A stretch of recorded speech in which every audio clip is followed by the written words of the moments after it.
আমরা কেন জানি মোবাইল বন্দি হয়ে গেছি। কিছু ভালো লাগে না মোবাইল ছাড়া। মোবাইলে কেউ গেমস খেলতেছে, ধরা যাক সে গেমস বন্দি, কেউ ফেসবুকে আসক্ত, কেউ ইউটিউবে আসক্ত। মানে মোবাইল এমন একটা বিষয় হচ্ছে যে মানে প্রত্যেকেই এখন ব্লগার, প্রত্যেকেই এখন ভিডিও বানাচ্ছে, প্রত্যেকেই তার নিজস্ব যা কিছু পার্সোনাল আছে সেটা মোবাইলে শেয়ার করতেছে। মানে আমরা আমরা কেন জানি সকলেই মনে হচ্ছে এক ধরনের মোবাইলে বন্দি হয়ে গেছি।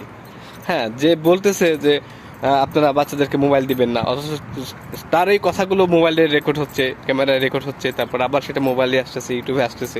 মানে কেমন একটা হট্টগোলের একটা ব্যাপার আমার কাছে মনে হয় যে এই জন্য আমি আর কি বলতেছি যে আমরা এখন আসলে টোটালি মোবাইল বন্দি, টোটালি।